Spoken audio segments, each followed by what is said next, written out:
Friends, welcome back to trading with peace. इस video में हम बात करेंगे स्वान एनर्जी के शेयर को लेके। एक कंप्लीट एनालिसिस वीडियो है। आई होप आपको ये वीडियो पसंद आएगी।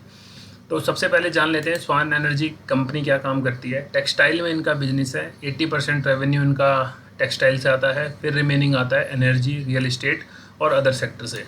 तो ये तो होगी कंपनी के बिजनेस के बारे में बात, और मुझे ये चार्ट क्यों पसंद आ रहा है वो इस एनालिसिस वीडियो में हम समझेंगे।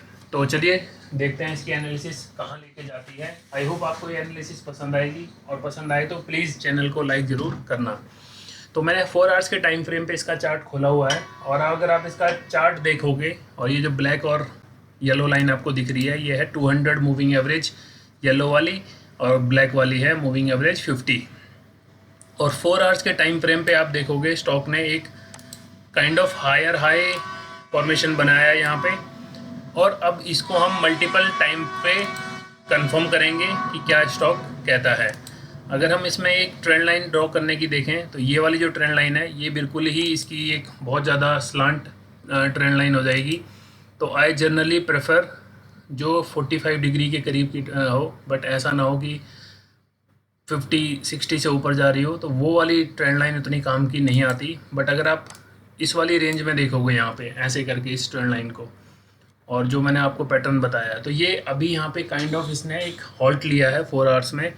और अब जैसे जैसे हम इसका चार्ट छोटा करेंगे वहाँ पे अपना पैटर्न ड्रॉ करेंगे तो आपको ये और क्लियर समझ आएगा। तो अगर हम सीधा 1 मंथ की बात करते हैं, 1 मंथ की बात इसलिए कर रहे हैं कि आपको एक ट्रस्ट मिले कि स्टॉक लगभग 380 के लेवल्स भी इसने क्रॉस किए हुए हैं, यानी 380 के लेवल पे भी एक बार स्टॉक ने टच किया हुआ है प्राइस, ये वाली प्राइस रेंज इसकी, और लगभग ये किया है 20/1/2023 यानी इसी साल।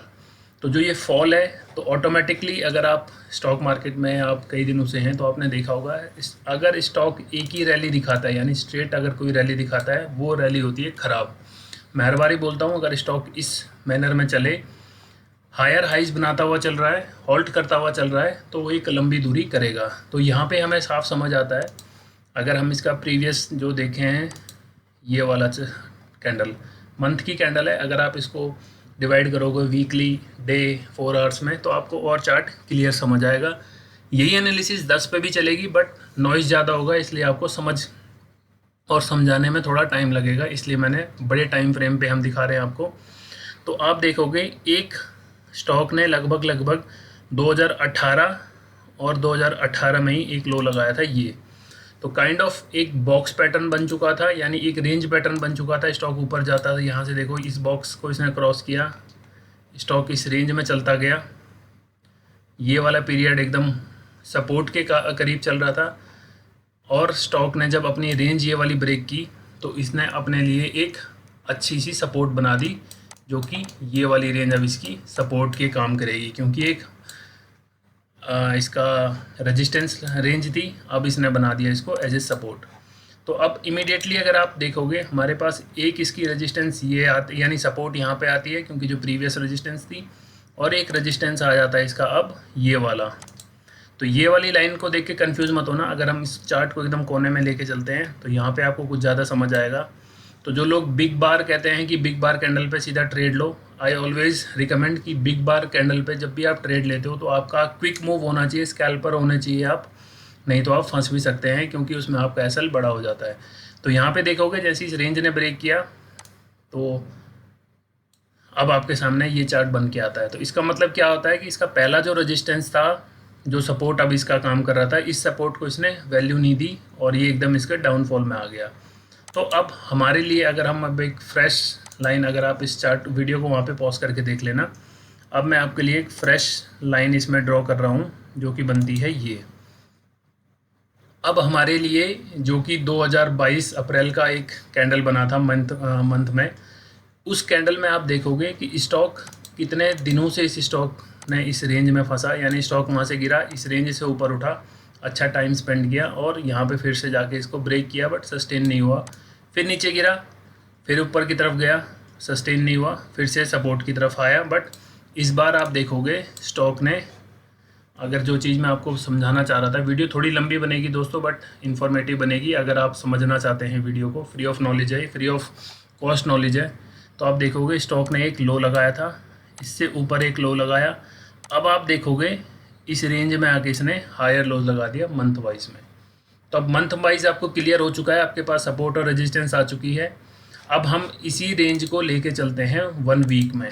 अगर आप 1 वीक में इस चार्ट को खोलोगे तो आपको और कुछ समझने को आएगा। इसमें देखोगे आप, ये देखो, ये पिन बार एक कैंडल बनी जिसे आप लोग हैमर भी जानते हो। तो सपोर्ट पे अगर कहीं भी आपको ये कैंडल सपोर्ट पे ये कैंडल बनती है तो आपको इमीडिएट बाय करना है विद ए स्मॉल एसएल।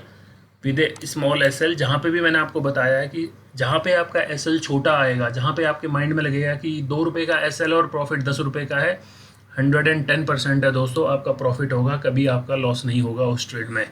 तो आपको महीने में अगर 3 भी ट्रेड मिलते हैं तो you will be A successful trader in market.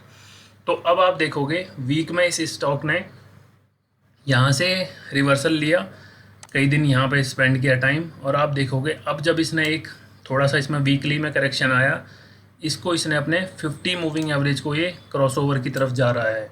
तो आपने देखा भी होगा जब भी स्टॉक अपने इस क्रॉसओवर पे आता है मूविंग एवरेज पे, जैसे कई लोग मानते हैं 5, कोई 20, 50, 100, 200, ये तो यूनिवर्सल है। बाकी आप अपने अकॉर्डिंग जो आपको समझ आता है वो भी इसमें ड्रॉ कर सकते हैं। तो अब हम देखते हैं इस वाले स्टॉक को यहाँ पे इसमें एक ट्रेंड लाइन ड्रॉ करके। तो ये ट्रेंड लाइन इसकी अभी आप देखोगे अब वीकली है। अब मैं इनको सीधा 1 डे में करता हूँ। तो अब आपके सामने देखो क्लियर कट एक पिक्चर आ चुकी है। पिक्चर में आपके सामने रेजिस्टेंस आ चुका है, ट्रेंड लाइन का रेजिस्टेंस आ चुका है, ट्रेंड लाइन का सपोर्ट आ चुका है, ट्रेंड लाइन का सपोर्ट आ चुका है। तो मुझे लगता है कि स्वान एनर्जी जो है वो एक गोल्डन पीरियड की तरफ जाने की कोशिश कर रहा है। अगेन स्टॉक मार्केट में आपका stop loss is your best friend. तो अब हम इसको छोटे टाइम फ्रेम पे करेंगे जैसे, तो आपको सब कुछ समझ आएगा। देखो हमने जो जहाँ पे लगाया था वो सब उस रेंज पे है। तो इमीडिएट अगर आप इसमें 1 डे के टाइम फ्रेम पे आप, ये तो हमने सपोर्ट रेंज और ट्रेंड लाइन की मदद से ड्रॉ कर लिया। अब इसका जो एक हाई और लो का था, इस पर अगर आप पीवीटी भी लगाओगे तो आपको समझ आएगा कि इमीडिएट जो आपका टारगेट है वो 266 का तो आना ही चाहिए, क्योंकि जो 38% या अगर आप ऊपर से नीचे लगाओगे 61% आता है, तो आपका वो एक मिनिमम टारगेट तो आता ही है। और 50% से इसने रिजेक्शन लिया था, तो इस बार देखते हैं, कोशिश तो ये रहेगी कि 285 तक भी जाएगा। बाकी let's see, market is supreme और मार्केट कैसे इसको डिसाइड करती है। इसके फंडामेंटल्स आप क्विकली रिव्यू कर लीजिए। प्रमोटर्स की होल्डिंग अच्छी खासी है। कंपनी की अगर P&L की बात करते हैं तो कंपनी ने मार्च 2023 में 231 करोड़ का कंपनी ने अपने बुक्स में अपना ऑपरेटिंग प्रॉफिट पोस्ट किया, विच मीन्स कंपनी का अगर यहाँ पे आप लोग देखते हैं P&L मार्च 2023 में -66 करोड़ का लॉस है, यानी 66 करोड़ का लॉस आया है। तो लॉस आप देखोगे अदर सोर्सेज से है, बट कंपनी के जो ऑपरेटिंग प्रॉफिट है ये अच्छा खासा है। तो इन्वेस्टर्स की बात कर लो तो FIIs DIIs दोनों के इसमें पैसे लगे हुए हैं। तो उस हिसाब से मुझे लगता है स्टॉक में थोड़ा सा एक मोमेंटम आ सकता है, बट डोंट एक्सपेक्ट कि आपको 200 रुपये का स्टॉक यानी 244 का स्टॉक 2400 का बनेगा। रिटर्न आप उसी हिसाब से एक्सपेक्ट कीजिए जिस हिसाब से आपने कैपिटल लगाया है। और कैपिटल याद रखें, एक ही स्टॉक में सारा मत लगाइए, भले कितना अच्छा हो भले कितना ख़राब हो, प्रॉफिट लॉस दोनों दे सकते हैं। तो इसलिए always have your risk management in place. Thank you.